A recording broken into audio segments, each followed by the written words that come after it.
नमस्कार, गुलिस्तान न्यूज देख रहे हैं आप। मैं हूं आपके साथ सौरभ चौधरी। जम्मू कश्मीर में एक बार फिर कोरोना के मामले बढ़ रहे हैं और आज जम्मू से 10 नए मामले सामने आए और कश्मीर से 33 मामले सामने आए। वहीं आज जम्मू कश्मीर से 3 मौत की भी खबर सामने निकल कर आ रही है, जिनकी कोरोना के चलते मौत हो गई। और वहीं आपको बता दें, अब मौतों की अगर संख्या गिने यहाँ पर तो लगभग ये संख्या 31 तक पहुंच चुकी है। और अगर बात जम्मू की करें तो जम्मू से जो 10 मामले सामने हैं उसमें से डोडा बस्ती, बेलीचराना जम्मू से 1, आमफला से 1, बिश्ना के मंगलगांव से 2 मामले और साथ ही साथ यहां अगर बात करें जोड़िया के खोर ब्लॉक की तो वहां से भी 1 मामला सामने आए। वहीं कठुआ से 3 और सांबा से 2 मामले आज सामने निकल कर आए। वहीं जम्मू शहर के कई इलाकों को एहतियातन सील भी कर दिया गया है। जम्मू की सबसे बड़ी 2 थोक मंडियां यानी वेयर हाउस और कनक मंडी को सील कर दिया गया है। और इसके अलावा आमफला स्थित जम्मू कश्मीर बैंक में कार्यरत एक मुलाजिम के बेटे में कोरोना वायरस की पुष्टि होने पर इस बैंक की इस ब्रांच को भी सील कर दिया गया है।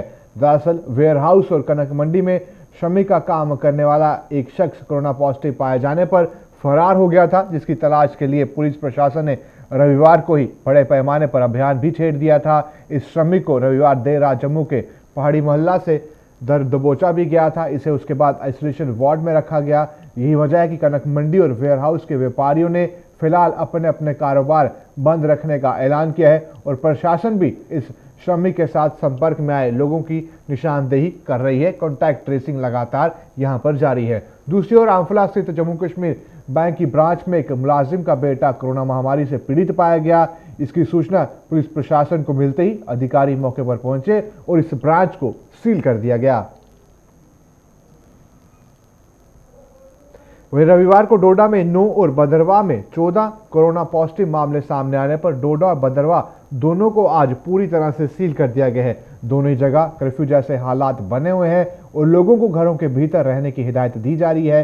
कोरोना पॉजिटिव पाए गए सभी लोग प्रशासनिक क्वारंटाइन में थे, जिन्हें वहीं से डोडा स्थित कोविड अस्पताल शिफ्ट कर दिया गया था। जिला में एकदम से इतने मामले सामने आने से डोडा की जनता में खौफ की लहर दौड़ गई है।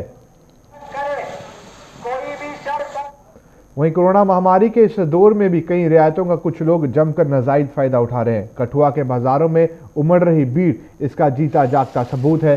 कठुआ पुलिस स्टेशन के वुमेन सेलो नगर परिषद की टीम ने आज बाजारों का दौरा कर लोगों को सोशल डिस्टेंसिंग के महत्व की जानकारी देने के साथ साथ चेतावनी भी दी कि अगर कोई भी नियमों का उल्लंघन करते पाया गया तो उसके खिलाफ कड़ी कार्रवाई की जाएगी। इस दौरान दुकानों और रेहड़ियों के सामने गोल दायरे भी बनाए गए ताकि वहां सोशल डिस्टेंसिंग बनी रहे।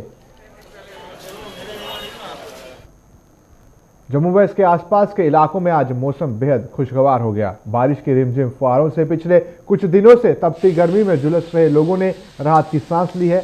रविवार रात से ही आसमान पर काले बादल गिर गए थे और आज सुबह देखते ही देखते हल्की बारिश का सिलसिला शुरू हो गया, जिसने देखते ही देखते जोर पकड़ लिया। मौसम में ठंडक का एहसास मिलते ही लोगों के चेहरे खिल उठे और उन्होंने इस मौसम का खूब लुत्फ उठाया।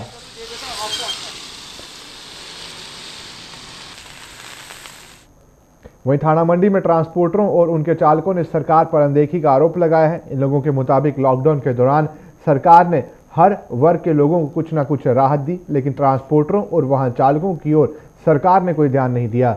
अब आलम यह है कि वो भूखमरी और फाकाकशी का शिकार हो रहे हैं।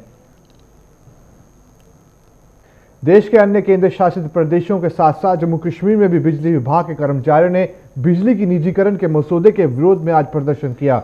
जम्मू में प्रदर्शन की अगुवाई कर रहे पावर एम्प्लॉयज कोऑर्डिनेशन कमेटी के चेयरमैन जयपाल शर्मा ने बताया कि सरकार के इस फैसले से जहां बिजली विभाग के कर्मचारी प्रभावित होंगे, वहीं आम जनता को भी इसका खामियाजा भुगतना पड़ेगा। उन्होंने सरकार से इस फैसले पर दोबारा विचार करने की मांग की है। अखनूर में भी पीडीडी कर्मचारियों ने सरकार के खिलाफ प्रदर्शन करते हुए बिजली विभाग के निजीकरण के मसौदे की कड़ी निंदा की। उन्होंने चेतावनी दी कि वो ऐसा कभी भी होने नहीं देंगे, क्योंकि विभाग के निजीकरण से बिजली महंगी होने से आम लोगों को भी इसका खामियाजा भुगतना पड़ेगा।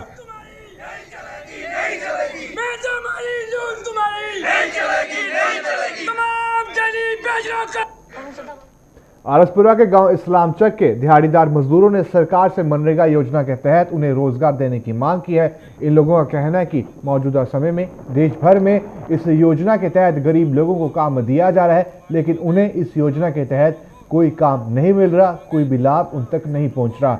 इन लोगों के मुताबिक ग्रामीण विकास विभाग ने 3 वर्ष पूर्व उनके जॉब कार्ड तो बनवाए थे, लेकिन आज तक उन्हें कोई काम नहीं दिया गया।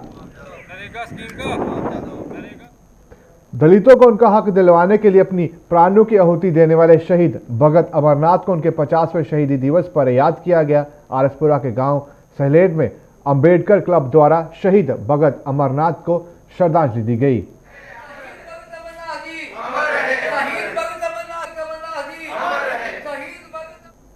धान के बीज की गुणवत्ता पर सवालिया निशान लगाते हुए जम्मू के मड ब्लॉक की पंचायत पंजोड़ के किसानों ने कृषि विभाग के खिलाफ प्रदर्शन किया।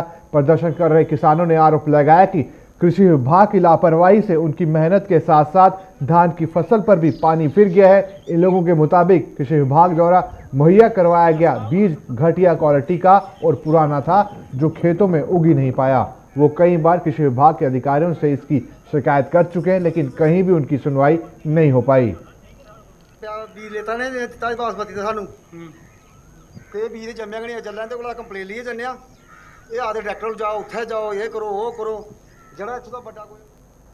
पंजाब और राजस्थान में आतंक मचाने के बाद अब टिड्डी दल ने जम्मू के आरसपुरा इलाके का रुख कर लिया है। इससे किसानों के माथों पर चिंता की लकीरें उभर आई है। किसानों के मुताबिक टिड्डियों ने फसलों के साथ साथ माल मवेशियों के चारे को भी चट कर दिया है, जिससे अब उन्हें चारे के लिए भी लाले पड़ गए हैं। इन लोगों के मुताबिक चारे को टिड्डियों से बचाने के लिए उन्होंने कई किस्म की दवाइयों का छिड़काव किया, लेकिन टिड्डियों पर इन दवाइयों का कोई भी असर नहीं हुआ। टाली मोड़ को कोटली मियां फतेह से जोड़ने वाली सड़क की खस्ता हालत को लेकर पीपल्स सेक्युलर फोरम के बैनर तले लोगों ने टाली मोड़ इलाके में प्रदर्शन किया।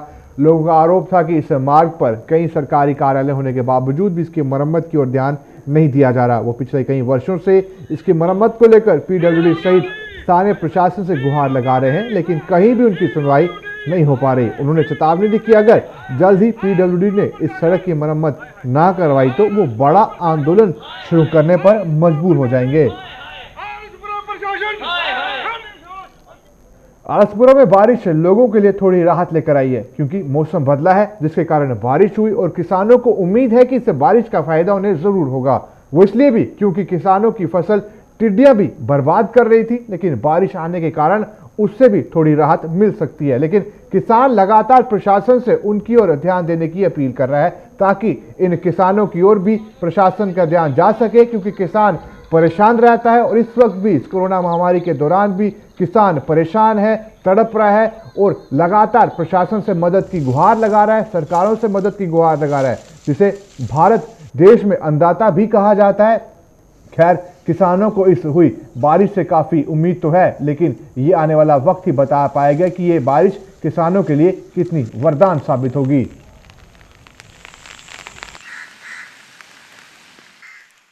जम्मू और पंजाब से कश्मीर में मुर्गे लेकर जा रहे गाड़ियों पर कश्मीर के लोअर मुंडा में सीएपीडी विभाग कश्मीर द्वारा अपनी मनमर्जी से इन गाड़ियों के मुर्गों को उतारकर बेचने के विरोध में आज जम्मू पोल्ट्री एसोसिएशन ने सांबा में जोरदार प्रदर्शन किया और सीएपीडी विभाग कश्मीर के खिलाफ मुर्दाबाद के नारे लगाए। इस मौके पर एसोसिएशन के प्रधान ने कहा कि मौजूदा समय में जहां पर 1 किलोग्राम मुर्गे को तैयार करने में 130 रुपये लागत आ रही है और उसी हिसाब से गाड़ियों को लोड कर कश्मीर में भेजा जा रहा है, लेकिन रास्ते में लोअर मुंडा के पास सीएपीडी विभाग उनकी गाड़ियों को रोककर जमकर लूट खसूट कर रहे हैं, जो कि सरासर गलत है। चलिए, खबरों का सिलसिला इसी तरीके से जारी रहेगा। मुझे दीजिए इजाजत। बाकी देश और दुनिया की तमाम खबरों के लिए आप बने रहे हमारे साथ। देखते रहिए गुलिस्तान न्यूज।